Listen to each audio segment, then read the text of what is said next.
The great hall of the palace was filled with voices that clashed like steel. Generals stood in rows, their polished boots shining under the torches. Noblemen leaned on their canes and whispered to one another. At the center of it all sat Queen Alara, her crown heavy with gold and jewels, her face calm yet fierce. Her armor, once the pride of the kingdom, rested beside her on a velvet cloth. Its surface bore deep cuts and burns from the last battle, scars that no knight had been able to mend. The queen looked at the broken armor for a long time. Silence fell across the room as she rose from her throne. Her voice rang clear and sharp as a blade. "Who repaired my armor?" No one answered. The generals looked at one another, confused. The noblemen raised their eyebrows, waiting for someone to step forward. For a moment the hall was filled only with the echo of her question. She asked again, her tone colder this time. "Who repaired my armor?" From the far end of the hall, a single voice spoke. "I did." The crowd turned. At the edge of the gathering stood a man dressed not in silk or shining steel, but in plain work clothes, his hands stained with grease and ash.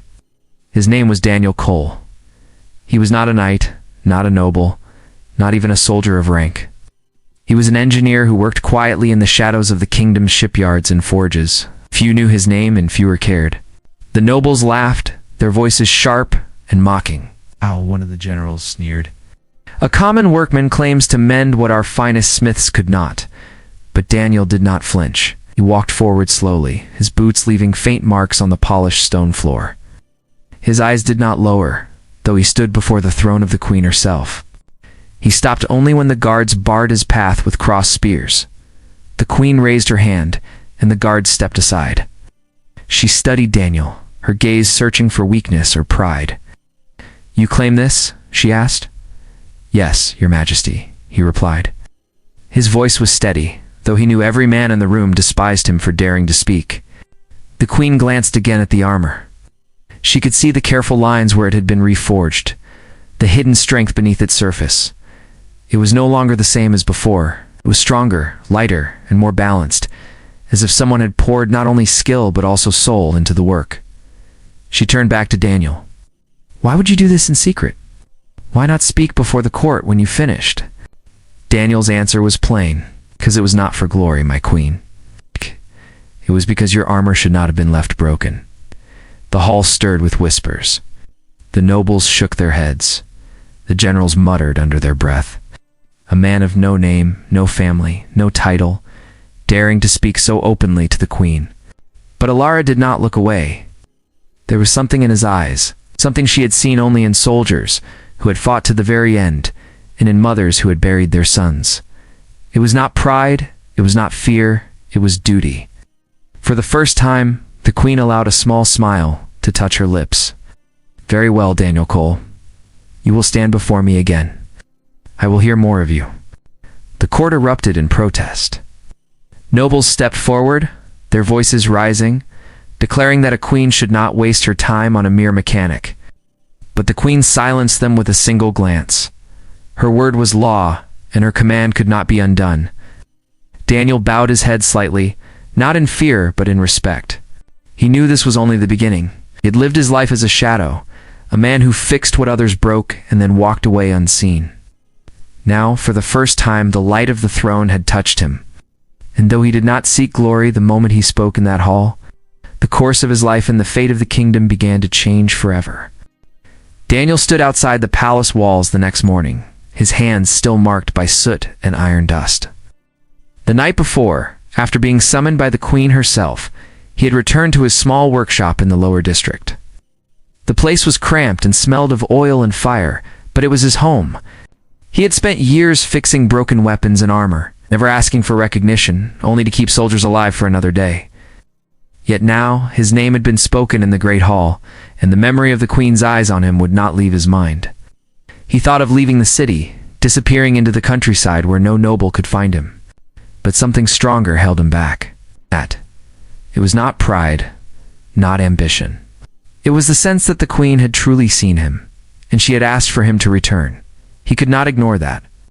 When the palace guards came for him, they found him waiting. They led him through marble corridors filled with paintings of past rulers. Daniel walked silently, his boots echoing softly against the stone. Every servant they passed looked at him with curiosity, some with pity. He was a common man among lords, a stranger among power. At last, the guards stopped at tall golden doors. They opened, and Daniel stepped inside. The room was not as crowded as the hall of the day before. This was the Queen's private chamber of council, where only a few advisors stood. Queen Alara sat at a table, her crown set aside, her hair loose upon her shoulders. Without the weight of ceremony, she looked younger, though no less commanding. She looked at Daniel with sharp eyes. "You repaired my armor," she said calmly, as if confirming what she already knew. "Yes, my queen," Daniel answered. "Why did you choose to do it?" she asked. Daniel thought carefully before speaking. "Because armor is more than steel. It carries the life of the one who wears it. If it fails, a life is lost. I could not leave it broken." One of the advisors laughed lightly, though he quickly silenced himself under the queen's gaze. She leaned forward. "And why should I trust a man whose name the court does not know?" Daniel did not bow or flatter her. He simply said, "Because truth does not care for names. Either the armor holds or it does not." The room was silent. The queen's lips curved slightly, not into a smile, but into something close to respect. She stood and walked to the armor, which had been set upon a stand. She ran her hand along its surface, tracing the new lines Daniel had forged. The light caught on the steel, revealing the strength hidden beneath. "You improved it," she said softly. Daniel nodded. It was not enough to mend. It had to be stronger, lighter, so it would not fail again. "I gave it what I could," the queen turned back to him. "Then you will do more. From this day, you will work for the crown. The armory will be under your care," the advisors protested at once. "Your Majesty, this is unwise. He is not of noble blood. He is no knight. He is no leader." The queen silenced them with a wave of her hand. Her eyes stayed on Daniel. "Do you accept?" Daniel hesitated only a moment. He thought of his small workshop, his quiet life, the freedom he once had. Yet he also thought of the soldiers who trusted the armor he repaired, and of the queen's voice when she asked her question before the court. He bowed his head slightly. "Yes, my queen." The queen's eyes softened for a brief second, then hardened once more. "Then know this. You will face envy and doubt. They will hate you for standing here. But if you serve with truth, I will stand with you." Daniel met her gaze. "That is enough." The guards escorted him out, but the weight of what had happened pressed on him more than chains could. He was no longer a shadow in the forges. He had stepped into the fire of power itself, and though he had not sought it, destiny had placed him beside the queen. The days that followed were strange for Daniel. He was no longer in his small workshop hidden in the lower district. Instead, he walked the long stone halls of the palace and worked in a grand forge built for the royal armory. The heat of the fire was the same, and the sound of hammer striking metal was no different, but the eyes on him were new. Every soldier, every noble, every servant who passed by looked at him with suspicion. Some whispered his name, as though it did not belong among them. Others ignored him as if he were only a shadow. But Daniel did not care for whispers. He poured himself into the work. Day and night, he studied every piece of armor, every weapon, and every shield that came to him. He polished old steel until it shone like new, and when he found weaknesses, he reforged them with skill that few had ever seen. He was not trying to impress anyone. He was only doing what he believed must be done. One morning, Queen Alara came to the forge. She wore no crown, only a simple cloak, and she moved with quiet steps. Daniel was bent over a breastplate, shaping its curve with careful strikes. He did not notice her at first until the sound of her voice cut through the steady rhythm. "You work as if the fate of the kingdom rests on each strike," she said. Daniel straightened and wiped the sweat from his brow. "Perhaps it does," he answered. "Armor is not just metal. It carries trust." The queen watched him closely. "The court does not trust you. They say I give too much to a man they know nothing about." Daniel met her gaze without fear. "Do you trust me?" For a moment, she was silent. Then she said, "Yes, though I cannot explain why. Before Daniel could reply, the door opened and several noblemen entered, their robes sweeping the floor. They bowed to the queen but ignored Daniel completely. One of them, Lord Haran, spoke with a sharp voice. Your Majesty, it is not fitting for a common worker to stand beside the throne. His hands are stained with soot, not honor. How can he serve the crown? The queen's eyes turned cold. He serves me with truth. That is more than can be said of many who wear fine robes. The nobles bristled at her words. Daniel said nothing, but inside he felt the weight of their hatred pressing against him. He knew they would not forgive his presence. Later that evening, Daniel walked through the palace gardens, alone. The air was cool, and the scent of flowers filled the paths. He thought of the queen's words, of the noble's anger, and of the burden now placed upon him. He did not want to be a figure in politics. He wanted only to mend what was broken. Yet he could not step back now. A soldier approached him quietly. It was Captain Rohan, a man known for his loyalty to the queen. He nodded in respect. The men speak of you, Rowan said. They wear the armor you reforged, and they say it feels lighter, stronger. They march with more courage now. Daniel gave a small nod. That is good. It is for them I work. Rowan smiled faintly. Perhaps you do not see it, but you are changing more than armor. You are changing hearts. Daniel said nothing, but the words stayed with him long after the captain left. The next day, the queen summoned Daniel to her chamber again. She stood by the window, looking out at the city below.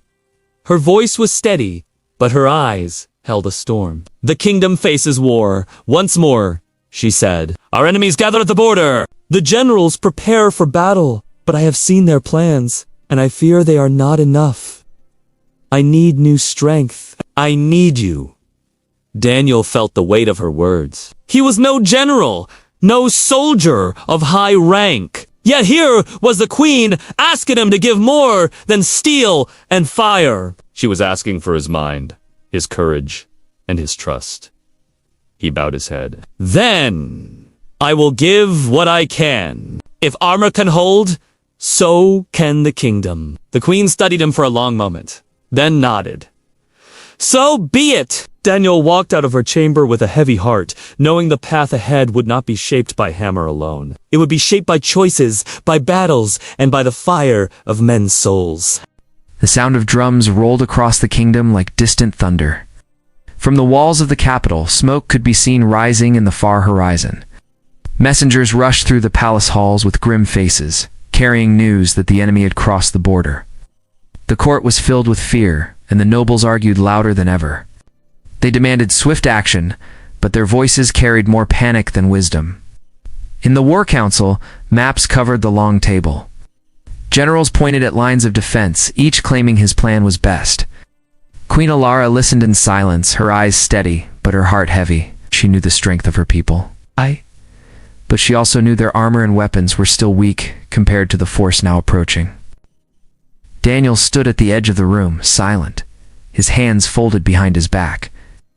He had not been called to speak, yet the queen's eyes found him more than once. She watched the way he studied the maps, the way he measured the words of the generals, and she knew he held thoughts he dared not share. At last, when the room fell into argument once more, the queen raised her voice. Enough. Let Daniel speak. The room went still. The generals frowned, the nobles whispered in protest, but none dared to challenge her command. Daniel stepped forward slowly, his voice calm, though his heart pounded. The enemy is stronger in number. If we fight them in the open fields, we will break. But if we fight them where our armor and walls give us strength, we can hold. A general scoffed. You are no soldier. What do you know of war? Daniel looked at him without anger. No steel. I know where it bends and where it breaks. Okay. A kingdom is no different.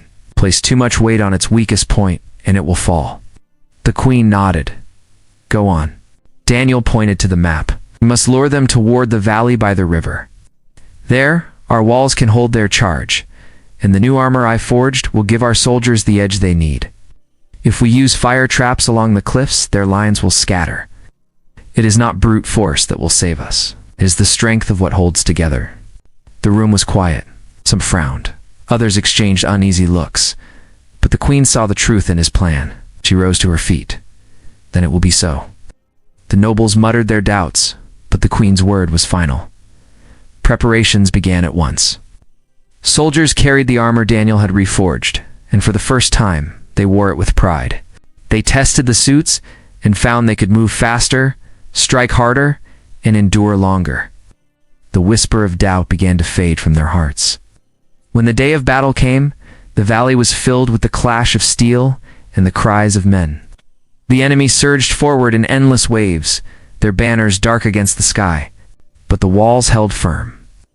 Arrows rained down, and fire poured from the cliffs where Daniel's traps had been set.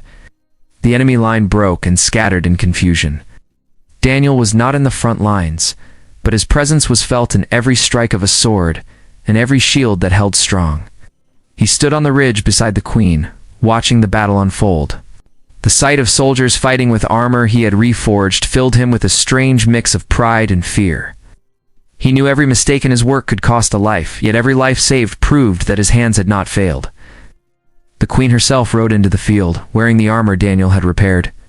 The enemy saw her, shining under the light, and their courage faltered. She fought not as a ruler apart, but as a leader among her people. Her sword rose and fell with strength, and her voice carried across the field like a call of fire. The battle lasted until the sun dipped low, but when the dust settled, the kingdom still stood. The enemy fled, broken and beaten, leaving the valley littered with shields and banners. Cheers rose from the soldiers, their voices filling the air with triumph. Daniel stood silently, his hands clenched at his sides. He was not a knight, not a general, not a man of glory. Yet in the cries of victory, he heard the echo of his work. The armor had held, and with it, the kingdom had endured.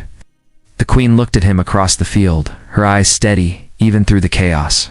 In that moment, Daniel knew this was not the end.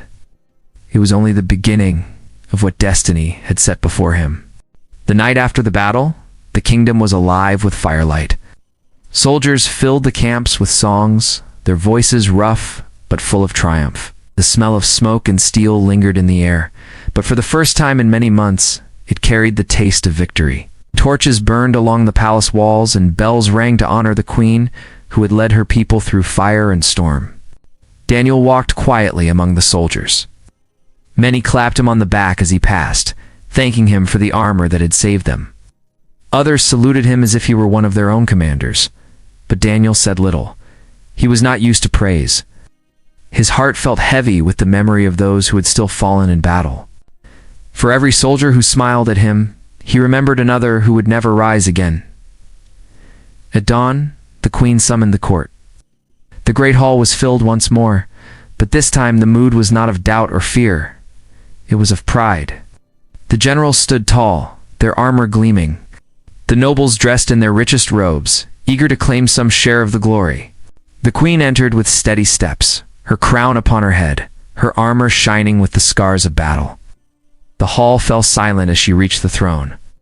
She looked at her people, her gaze sharp and unshaken. Then in a voice that carried across the chamber, she asked the same question she had spoken before the war began. "Who repaired my armor?" The court froze. The generals looked at each other uneasily. The nobles shifted, waiting for her to name one of them. But no one dared to speak. The queen did not wait for an answer. She spoke herself, her voice ringing like a bell. It was Daniel Cole.